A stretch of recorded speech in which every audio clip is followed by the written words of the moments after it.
जोहार दोस्तों।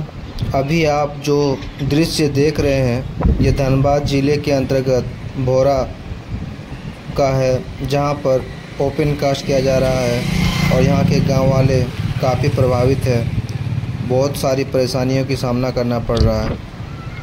आइए देखते हैं इनकी मांगे क्या है और क्या क्या परेशानियां हैं। माध्यम से ये स्पष्ट होता है कि जो प्रभावित गांव होंगे वहां बिजली होगी, सड़क होगी, पानी होगी और स्वास्थ्य होगी, शिक्षा की व्यवस्था बाकायदा कंपनी करेगी CSR फंड के माध्यम से।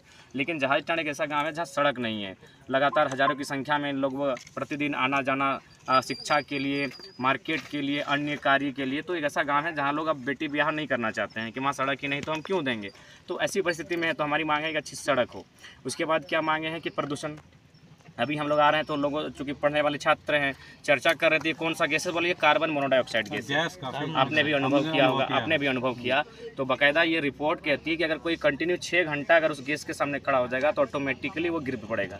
तो सोच सकते हैं कि किस परिस्थिति के साथ ग्रामीण जी रहे हैं। तो सबसे पहला बात, प्रदूषण पर नियंत्रण लगे। प्रदूषण एक यंत्र होता है जिसके माध्यम से उसको कंट्रोल में रखा जा सकता है। तो प्रदूषण का मामला है। उसके बाद जो महत्वपूर्ण मामले हैं कि नियोजन। जब ज़मीनें हमारी गई हैं तो नियोजन हमें मिलना चाहिए। इतने लोग यहाँ कार्य कर रहे हैं, इतने लोग यहाँ से धन कमा रहे हैं, तो नियोजन मिलना चाहिए और मुआवजा। क्योंकि बाकायदा BCCL के लेटर हेड में इस बात का अंकित है कि 26 करोड़ के आसपास का जो मुआवजा के लिए, ग्रामीणों को मुआवजा के लिए दिया गया है, लेकिन अभी तक मात्र 2 करोड़ के आसपास का मुआवजा हुआ है। यानी बाकी 24 करोड़ किस ऑफिसर के खाते में है या किस ऑफिसर के टेबल के नीचे पड़ा है, इसकी कोई जानकारी नहीं है। तो कुल मिलाकर अलोकतांत्रिक ढंग से, अमानवीय ढंग से, अव्यवहारिक ढंग से यहाँ खनन हो रहा है, जिसकी मुझे लगता है ना देश को इस बात की चर्चा है, ना राज्य के जो विभाग है उनको इस बात की चर्चा है कि भौरा स्थित एक जहाजटांड है जहाँ खनन का कार्य हो रहा है और इसकी कोई जानकारी नहीं है। बिना दस्तावेज के यहाँ खनन हो रहा है, जैसा कि ग्रामीणों के माध्यम से हम लोग को जानकारी मिली और बाकायदा हम लोग पास लेटर भी है। अगर आप चाहें तो लेटर को भी हम लोग प्रेजेंट कर सकते हैं। तो कुल मिलाकर एक ऐसा जगह आप खड़े हैं जहाँ मौत के साये में ग्रामीण जी रहे हैं। एक ऐसा गांव है जहाँ एक विकसित क्षेत्र, धनबाद और बोकारो को हम लोग विकसित जिला कहेंगे। मानते हैं झारखंड एक पिछड़ा क्षेत्र है 40% खनिज देने के बाद भी, लेकिन धनबाद बोकारो को हम विकसित इसलिए मानेंगे क्योंकि यहाँ खनन है, यहाँ बहुत सारे उद्योग हैं और बाकी जिलों की तुलना में इन 2 जिलों ने डेवलपमेंट किया है। और बिल्कुल धनबाद और बोकारो की सीमा जो दामोदर नदी है वहाँ स्थित जहाजटांड गाँव के लिए एक सड़क की व्यवस्था नहीं है। तो कुल मिलाकर हम लोग की जो मांगे हैं उन मांगों के साथ प्रबंधन वार्ता करें और बाकायदा मतलब ड्राफ्टिंग के साथ इस बात को हो, जिला के पदाधिकारी भी उपस्थित रहे। हम लोग अपने धरने को समाप्त कर देंगे। हम लोग भी चाहते हैं कि अपना जो पढ़ने वाले बच्चे यहाँ आंदोलन में बैठे हैं, माताएं आंदोलन में बैठे हैं, अभिभावक आंदोलन में बैठे हैं, तो हम लोग भी आंदोलन क्यों करेंगे भाई। ज़मीनें हमारी, खेत खलिहान हमारा, और हम आंदोलन करेंगे तो हम लोग भी आंदोलन नहीं चाहते हैं।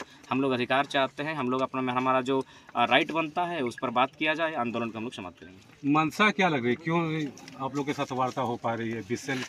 देखिए, जैसा कि अंदर खाने सूचना मिल रही है कि जो लोग इस माइनिंग्स को चला रहे हैं उनका संबंध केंद्र तक है।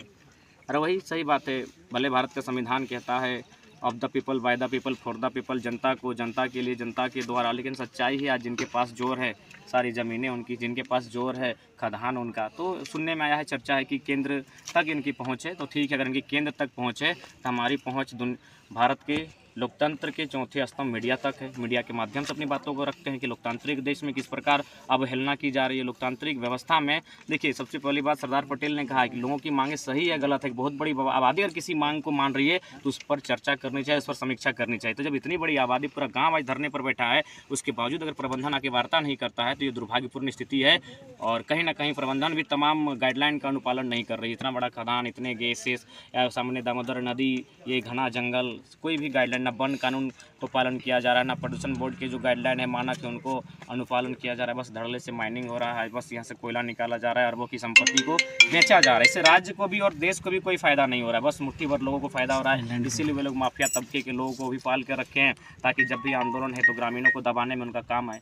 तो अब ग्रामीण नहीं दबेंगे। वर्षों बाद ग्रामीण में ये आक्रोश दिखा है, वर्षों बाद ग्रामीण अपने हक अधिकार के लिए लड़ने के लिए तैयारबद्ध दिखे हैं। तो मुझे लगता है कि अब छोटे छोटे बच्चे भी लड़ाकू होने की कगार पर हैं और होना भी चाहिए। बाप दादा की पुरखों की संपत्ति है, अगर पुरखों की संपत्ति ही नहीं रही तो फिर क्या फ़ायदा।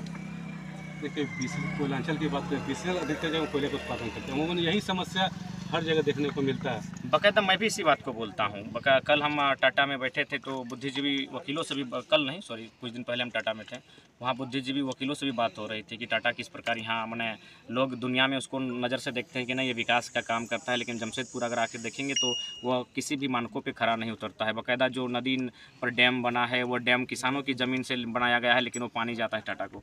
ठीक उसी प्रकार BCCL की जब हम बात करते हैं तो हमारे जहन में और भी सारी कंपनियाँ आती हैं, जैसे WCL आता है, NCL आता है, MCL आता है, और ये कंपनी बहुत अच्छा काम करती है बाकायदा टेलीफोन के माध्यम से। अब भले हम लोग आयु में कम है, लेकिन अब हमारी बातें UPSC के अधिकारियों तक होती है। खनन के जो निर्देशक होते हैं जो महाराष्ट्र में, उनसे हमारी डायरेक्ट टेलीफोनिक बात होती है। उन्होंने कहा कि यहाँ हम लोग बहुत बेहतर तरीके से, हम बस वहाँ BCCL सेक्टर है, यहाँ WCL है, वेस्टर्न कोलफील्ड लिमिटेड, यहाँ बेहतर काम करती है। हम लोग एक सप्ताह पहले 75 नियुक्ति पत्र बांटे गए रैयतों को, जिनका ज़मीन लिया गया, उनको बहुत तरह की फैसिलिटी दी जाती है और कोई शिकायत नहीं है। तो फिर वही समस्या आज तक हमें समझ में नहीं आई कि वही कंपनियां जब झारखंड में काम करती है, झारखंड में जब कोयला का खनन करती हैं, तो फिर इतनी शिकायतें क्यों। 999 साल का लीज, तो 1952 से लोग धरने पर आज भी बैठे हैं, आज भी हाई कोर्ट में उनका मामला लंबित चल रहा है। ज़मीन आज उनका जबरन अधिग्रहण किया जा रहा है, मनमानी कर रही कि जा जिसको जो बोलना है बोल लो, हम लोग तो मैंने कब्जा तो करेंगे, हिदिस बेटी यहाँ डंप तो करेंगे। तो ये चीज़ें आज तक हमें समझ में नहीं आई कि फिर झारखंड के साथ ये अन्याय क्यों हो रहा है, जबकि झारखंड का इतिहास रहा है कि हमारी लड़ाई ज़मीन बचाने के लिए हुई है। जब अंग्रेज पूरे भारत देश में कब्जा कर रहे हैं तो वो झारखंड घुसने से पीछे हट रहे थे कि झारखंड के लोग तीर धनुष के साथ मुकाबला करेंगे।